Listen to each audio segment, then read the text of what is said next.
Before I go on about some tricks on how to help yourself survive in any situation, even in the woods, how to jimmy rig a power set, things like that, I wanted to go over a movie that I just watched called Jacob, the Man Who Fought with God.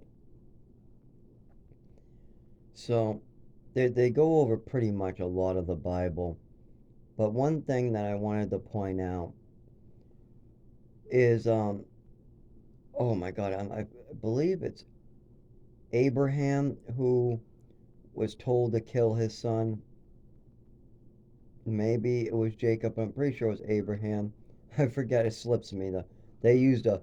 There was a lot of people in the full movie. There's a lot of names to remember. But anyways, God told him to kill his favorite son, his only begotten son, and he brought him up to a hill. And the son asked, where's the lamb for the sacrifice? And he said, God will provide a lamb. At this point, he held a knife to his son and went to execute his son. And then God, he heard the voice of God to stop.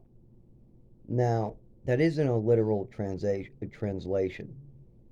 The true meaning of that whole verse is that when you hear God tell you to do something, you have to hear God all the way through. You got to follow God in a straight line. God will never have you do any evil deed or harm another human being. But see, if he continued to harm his son all the way through, then he would have been harming another human being, taking a life from another human being.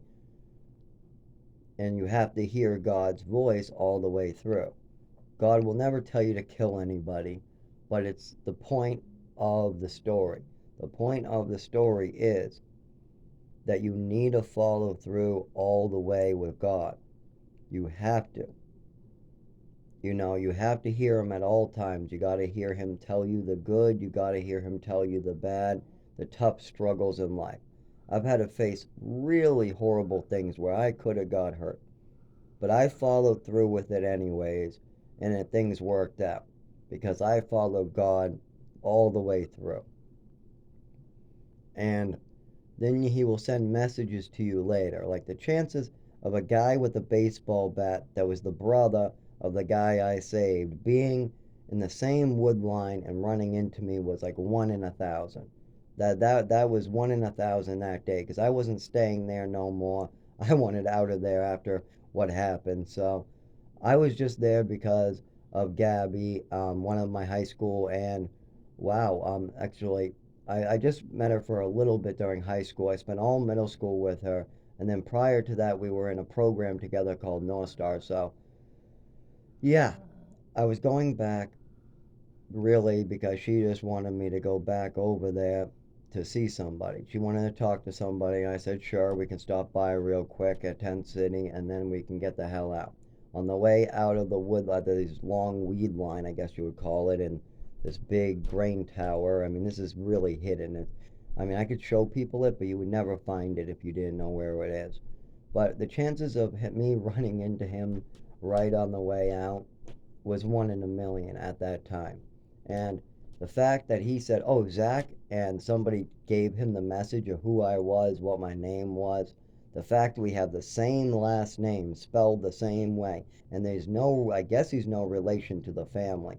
I'm not sure if he's any relation to the family or not, but he has the same last name as me today, and his whole family does too, as well as the guy who had his head beating in, who was in a wheelchair. He's probably passed away today. He was struggling when I left.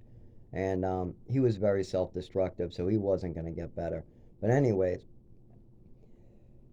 I saved his life, and his brother ran into me, hugged me, and told me how good I was, and told me if I ever need anything. But he didn't give me like a phone number or anything. It's not like I really knew where he lived. But he said if I ever needed anything, to let him know, blah, blah, blah. You're a great person. Now, I say blah, blah, blah because you could tell he meant it. But the fact that he wanted me to track him down or I needed anything if I asked for money later or a place to stay, he didn't mean that part. So when he was saying, "Oh yeah, if you ever need anything, you let me know," and I mean that. I know he really didn't. If I showed up at his house, even though I saved his brother's life, his brother wasn't exactly the favorite of the family. His mother didn't like him, his brothers.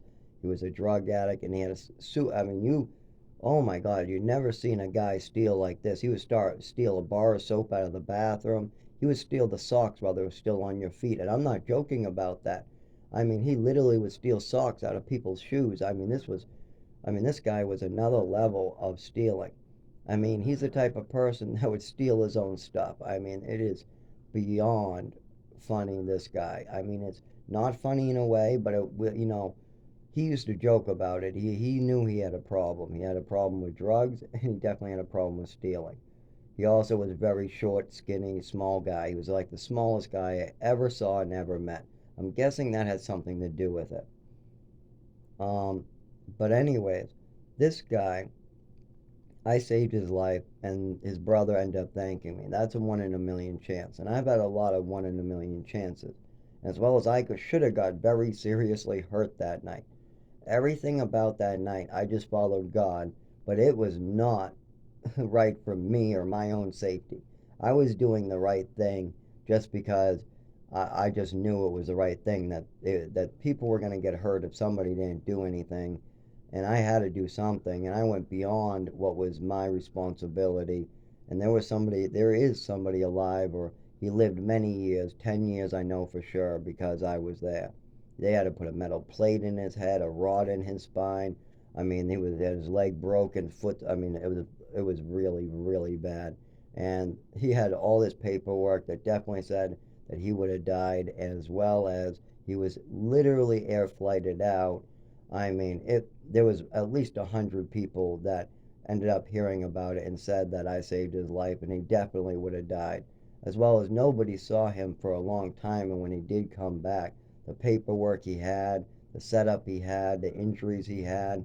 I mean, he was definitely messed up. And the places I mean, he got to Boston.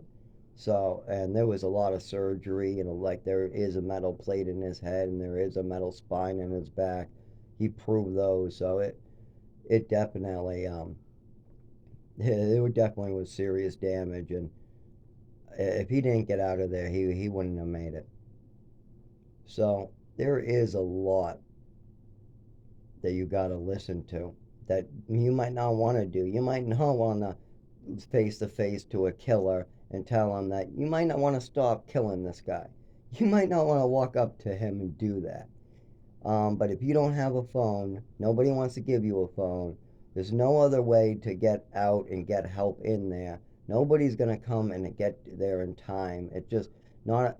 Maybe you should stop them from killing him. Maybe that's the way to do it. And just tell them right up, hey guys, you might want to stop killing this guy. I'm gonna give you the short story. That's basically the short story. You just gotta do what's right. Follow God in a straight line. Don't diverge because of your own safety, not because you think you're gonna profit, not because you might lose something. You gotta do the right thing no matter what. And if you die in the process or get hurt in the process, you'll know that your soul is okay. You'll know your soul is intact. And that's all that matters. Now, the quick tips to get my mind off that, anyways. Um, so if you're ever stuck in the woods or you don't quite have a way to charge your phone, run a heater, try to get a fan going, run some cooling device, try to use a grill, try to get help with an emergency phone but it's dead. Take the car battery out of your car. Okay? Well, if you have a car, you probably could do just about anything, anyways. But if you have a car battery, that's all you need. If you have a car battery, hook it up to an inverter. Now, they have many of them. It's just a outlet inverter, and you usually can charge or power many devices. If you don't get enough out of that, you can jump them together. You can get 4 of them and jump them together. Now, if you're outside, you're going to want to put a tarp and make sure it's waterproof. I keep that in mind. But you can literally power many devices. Now, I was able to hook up something like this only one time, but boy, was it helpful. And boy, did I make quite a bit of money off of it. People would come by wanting to use it. I mean, one guy even wanted to charge his portable DVD player. Apparently, had a battery charge on it, which kind of new to me. But yeah, he used to come by to charge that. People would need to go call their dealer or whatever in Tent City, ask to come out and plug it in. They would plug it in, talk to me for 2 hours, then unplug it, go back in their tent. I mean, this was in a different location. What I thought was kind of crazy is that this location was in back of a garage, a like a car repair garage, and people would see you come in and out. So I'm like, this place is getting shut down. And then you got a whole apartment complex on the other side of the river, because this is always set up on the river. Wherever you're living outdoors, you're always set up by the water. Always. Almost always you're near the water. And people do drown. And people do get pushed in. And I mean, it's an awful thing to hear. But anyways, yeah, you can use inverters. You also can just take a rope and a couple tarps to make yourself a tent, and you can use a heater downwind and make a nice heat flow going through your tent. You can even put another tarp on the back, cut a smaller square hole through it, and you'll end up getting airflow, but the heat will get trapped and roll inside that compartment. Throw down a picnic blanket, throw down another tarp, or just throw down whatever you got to throw down, or just use the tarp on the floor and don't have the backing, and you will stay warm through fall. When winter comes, there's nothing you can do. You have to find indoors, hallways, Dunkin' Donuts. Nobody survives winter outdoors. Nobody. Tents are dangerous, super dangerous. I mean, I have seizures during fall without even like 50, 60 degrees. I've had seizures. I mean, the most at maybe 55, 60 with the wind, but normally 60 is kind of has been more shakes, and my legs don't want to work, and that's only been in the last 10 years. Before that, it had to be below 50 for it to affect me, and it had to be for long periods of time.